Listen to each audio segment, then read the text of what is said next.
Thank you, Mr. Senate President. Thank you, distinguished Majority Floor Leader. I rise to make a brief manifestation in response to the events of recent days. Ginoong Pangulo, meron po tayong kasabihan sa wikang Pilipino. Kapag nagturo ka ng daliri sa iba, may tatlong daliri na nakaturo palagi pabalik sa iyo. Sa mga nakaraang linggo, malinaw na nililihis ang galit ng taong bayan tungkol sa mga ghost at substandard flood control projects mula sa mga totoong may kasalanan patungo sa Senado at sa ilang mga miyembro nito. Tila pilit na ginagawang panakipbutas, ika nga at fall guy, at diversyon ang mga senador palayo sa Kamara at sa mga tunay na may sala. Klarong-klaro po ang script nito. Ipitin ang tatlong dating DPWH officials, pakantahin sa kanila, mema banggit lang na senador, habang pinagtatakpan ang mga congressman na tunay na kasabwat nila sa mga lugar na ginagalawan nila. Simple ang patunay dito. Kapanipaniwala ba na wala silang kinausap na kahit isang congressman nakaupo na totoong may hawak ng mga distrito sa lugar na ginalawan nila sa hinaba-haba ng testimonya nila dito o sa Kamara? Banggit sila ng banggit, name drop sila ng name drop ng pangalan ng senador. Maski na klaro naman kung inyong papakinggan na wala silang masabing direktang nakausap o binigyan ng anuman. Lahat ito para lamang ipako ang mga senador sa media at sa publiko at ilayo ang atensyon sa Kamara at mga congressman. Bakit nga ba? Dahil tila mas malaking isda, ika nga, mas mataas, mas kilala ang mga senador kumpara sa congressman? Umaasa sila na maiibsan ang galit ng tao sa kanilang mga anomalya ukol sa flood control at tuluyan na silang makakatakas mula sa anumang pananagutan. Isang tao lamang, Ginoong Pangulo, ang nasa likod ng script at sarswelang ito. Siya ang dahilan ng kaguluhan, pagkakaaway-away, pagkakawatak-watak na ngayon yumayanig sa ating bayan, maprotektahan lamang ang sarili niya. Ang pangalan niya ay matagal nang bulong-bulungan sa bawat sulok ng bansa, pero ngayon, unti-unti nang sinisigaw ng taong bayan.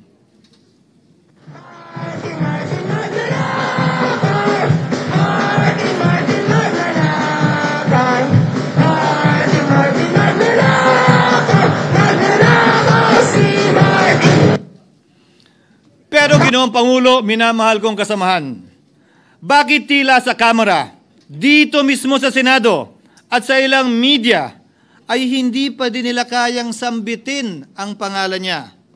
Pues, sasabihin ko, Martin Romualdez. Minsan ang binanggit ng mga diskaya ito mismo dito sa Senado, ang kanyang pangalan. Pero agad itong pinabawi nung humarap sila sa Kamara. Binanggit ni Master Sergeant Gutesa ang kanyang pangalan.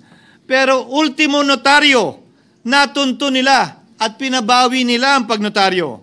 Buti na lang, huli na't nasabi na niya ang pangalan ni Martin Romualdez na pinanumpan dito mismo sa ating Blue Ribbon Committee.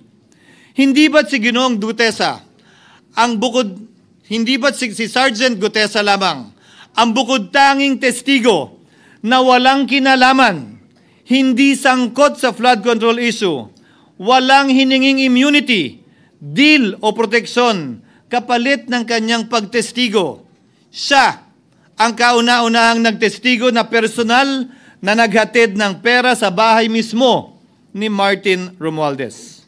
Ang salaysay niya, Ginoong Pangulo, ay kumpirmasyon ng matagal nang isinisiwalat ni Congressman Chanco at Mayor Magalong kung sino ang ulo sa paglilimas sa kaban ng bayan na ating naririnig na rin.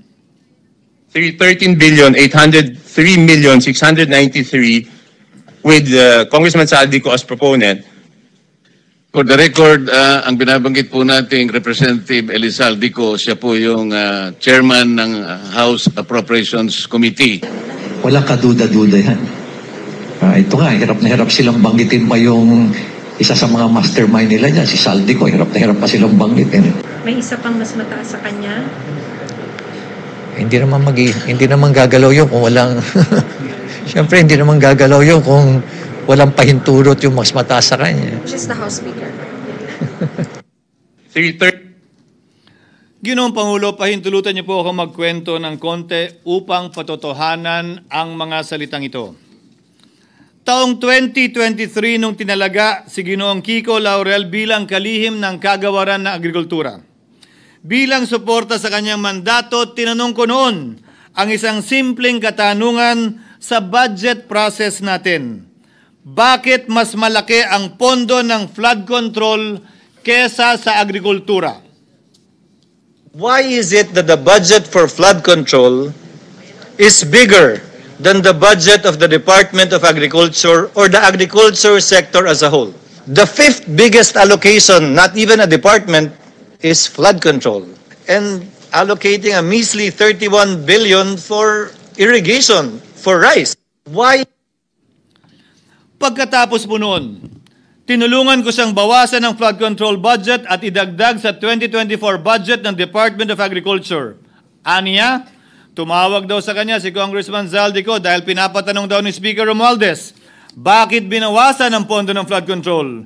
Ngunit wala nang nagawa si Congressman ko dahil sinabi niyang pasayan ng Pangulo.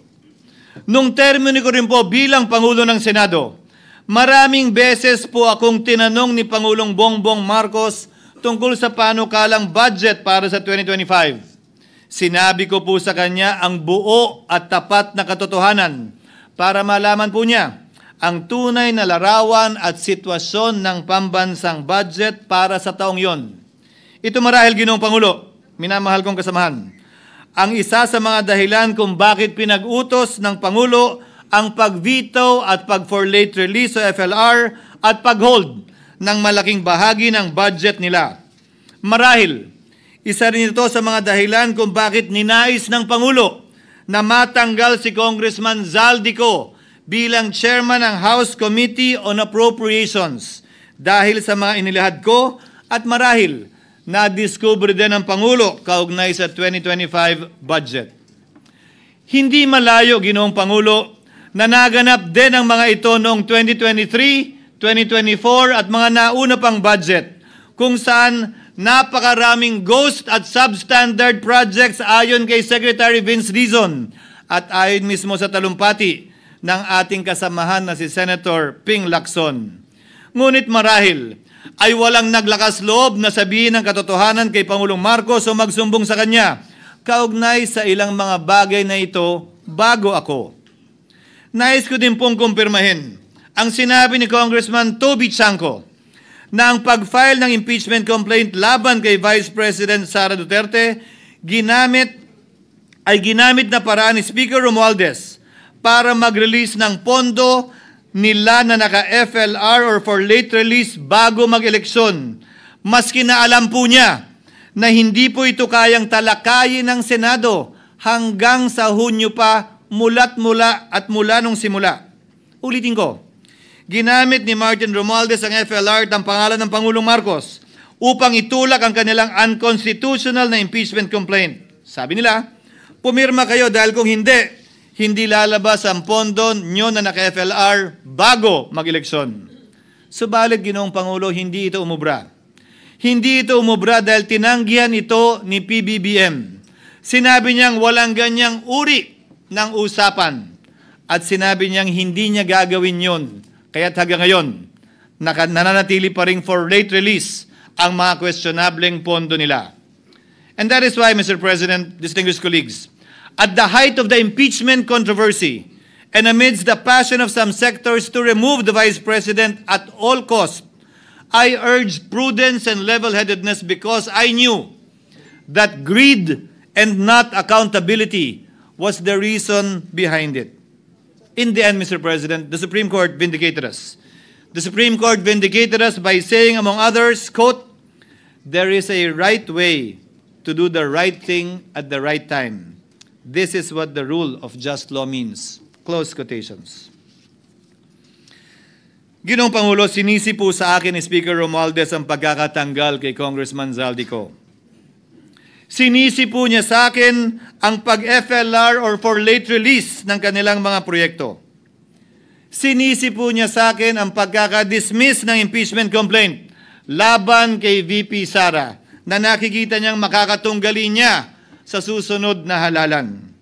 Sinisi din niya po sa akin ang pagkakasira ng kanilang maitim na balakin sa 2025 budget na nagawa nila ng walang balakid na mga nagdaang taon. Ginoong Pangulo, naging tapat ako at ginawa ko lamang ang aking tungkulin.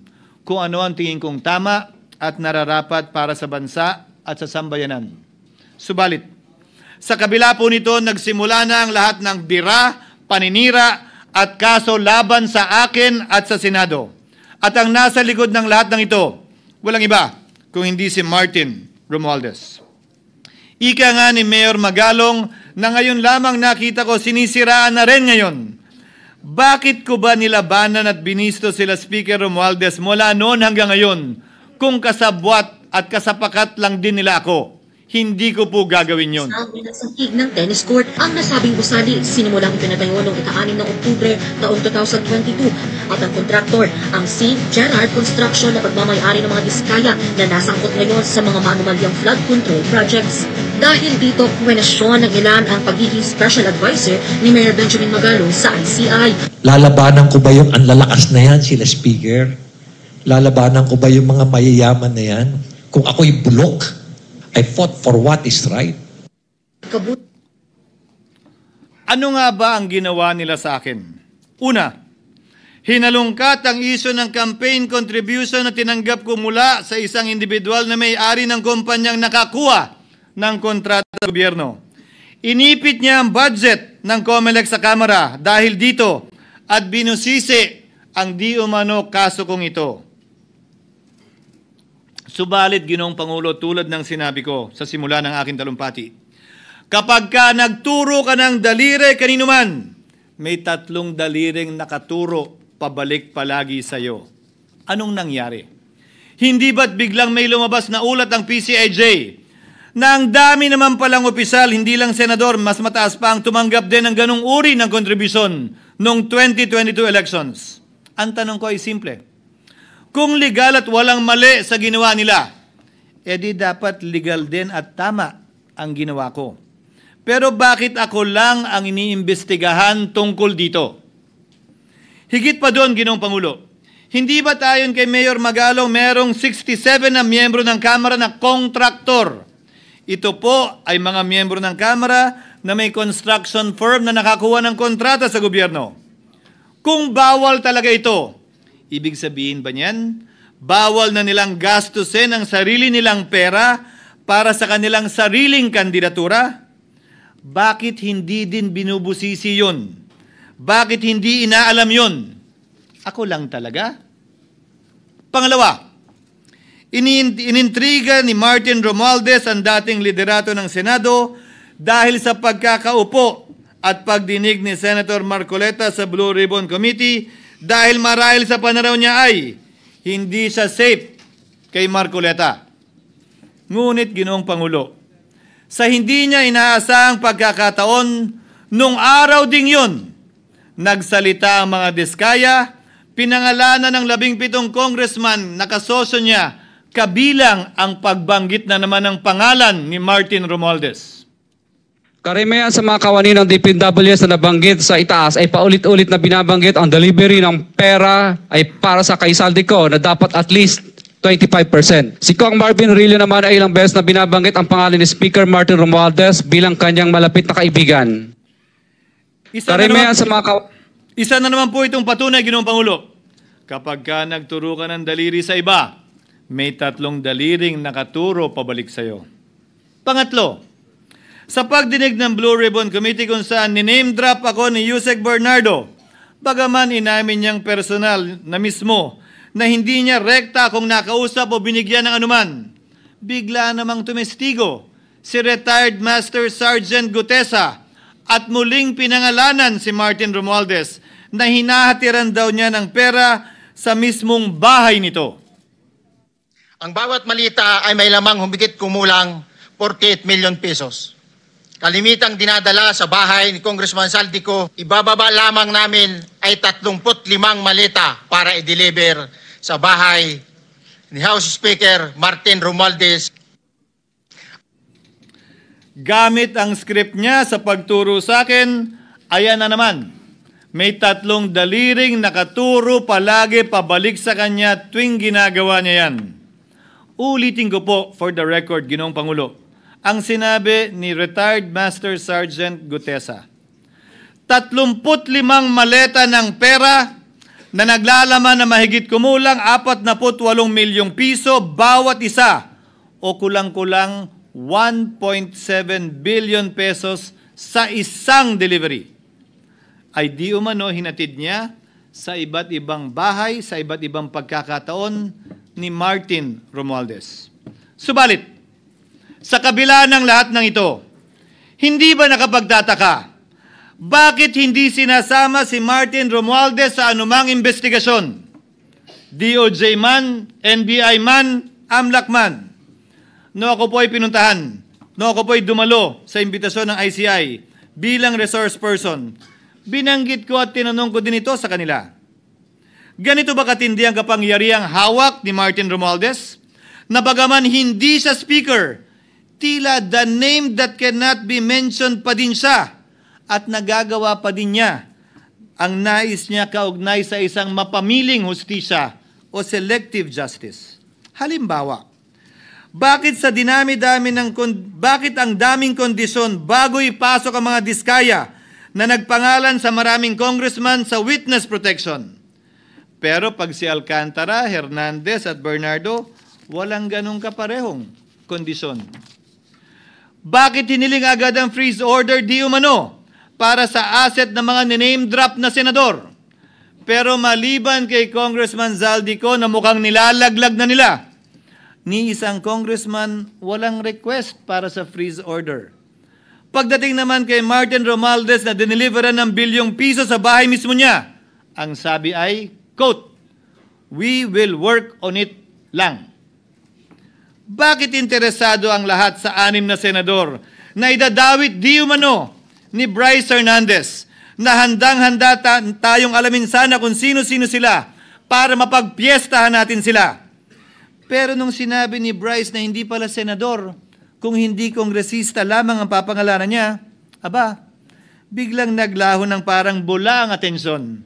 Parang wala na nagtanong. Parang wala nang interes para alamin, sino-sino nga ba yung mga yan?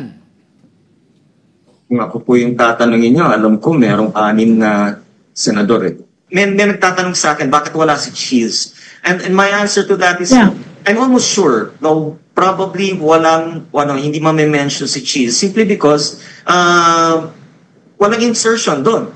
Si Sa Bulacan.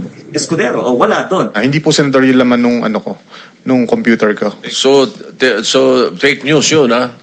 May 6 na senador na nunumbrahan mo daw. Mga congressman yung nasa computer mo. Yes, yung nasa computer ko po, congressman po. Okay, thank you.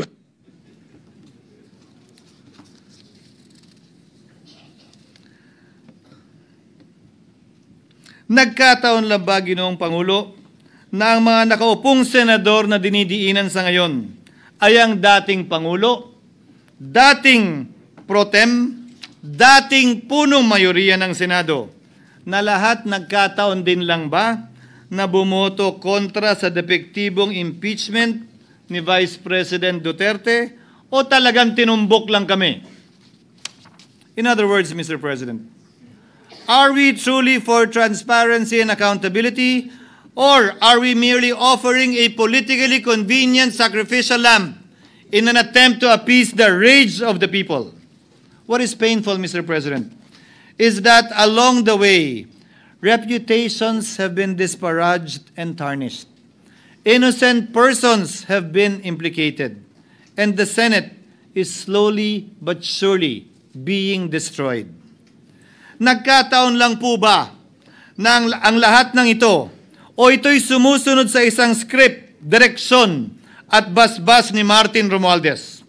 Sa kanyang script na naglalayong ilihis ang galit ng bayan mula sa kanya at sa mga kasabwat niya at ituro ito sa Senado at mga senador. Ginoong Pangulo, ang script at sarswelang ito ay di uubra dahil napakalayo po nito sa katotohanan. Napakasama sa panlasa at tinitiyak ko sa inyo, hindi po ito matatanggap at lulunukin ng sambayanang Pilipino. I've been in public service for 27 years. I've never been accused nor charged with corruption. This is the sterling record which they are trying to tear down, and I tell you, they will not succeed. I will defend myself, Mr. President, against these malicious and false allegations. In fact, I have already filed and will be filing necessary and appropriate charges against my accusers and prove them wrong.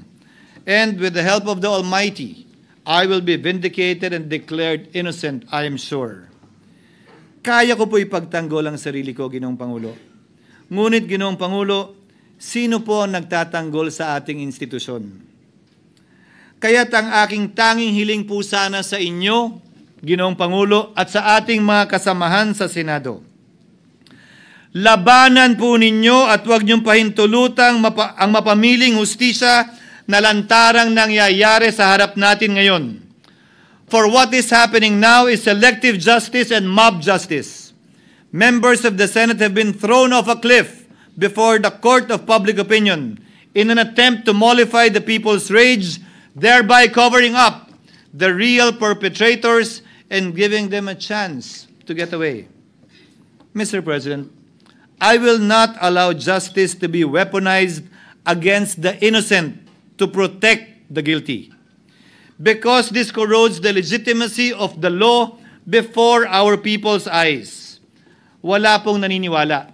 Bagkus lahat nagtatanong, bakit walang congressman nakasama sa investigasyon? But what about the other congressmen in Bulacan? Why haven't they been questioned? Called out, yeah. You think that they do not know what's going on? Ginoong Pangulo, mga minamahal kong kasamahan, huwag po tayong sumunod sa script ni Martin Romualdez. Labanan po natin ang script na ito. Pasagutin at imbestigahan lahat ng niname drop at nabanggit, congressman man, senador man at iba pang opisyal, at dapat kasama dito si Martin Romualdez. Ginoong Pangulo, hindi ba natin nakikita na pilit tayong pinag-aaway-away? Mayaman, mamamayan laban sa lingkod bayan, lokal laban sa nasyonal na opisyal, congressman laban sa kapwa congressman, at ngayon, senador laban sa kapwa senador, pamilya laban sa pamilya, Pilipino laban sa kapwa Pilipino. Ginoong Pangulo, tandaan po natin, mas madaling manipulahin at ang nag-aaway at nagkakawatak-watak na bansa. At ito ang eksaktong gusto nilang mangyari. Ito, sa aking paniniwala, ay bahagi pa din ng script at sarswela na nais palaganapin ni Martin Romualdez upang lituhin, guluhin, linlangin, at sirain ang ating lipunan at bansa para lamang huwag siyang mabisto. Sana ay huwag nating payagang mangyari ito. Ginoong Pangulo, tulad ng sinabi ko sa simula ng aking talumpati, sa kada mapang-akusa at mapanghusgang daliri na ituturo ninyo sa inyong kapwa, lalo na kung walang basihan, merong 3 daliring palaging nakaturo sa iyo pabalik. Sana po, maging mapanuri tayo. Huwag dali-daling magturo at maghusga dahil lamang sa napakinggan. Huwag tayong sumabay, kumampi, at magpadala sa script at sarswela ni Martin Romualdez.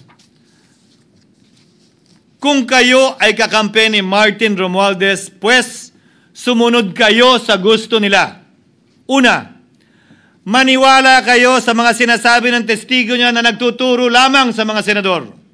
Pangalawa, ibuhos niyo ang galit niyo sa Senado at ng mga senador at palayo kay Martin at sa mga congressman. Pangatlo, pagdudahan at sirain niyo si Sergeant Gutesa na bukod tanging hindi nakinabang at walang bahid at hiningi anumang kapalit sa pagsabi ng katotohanan.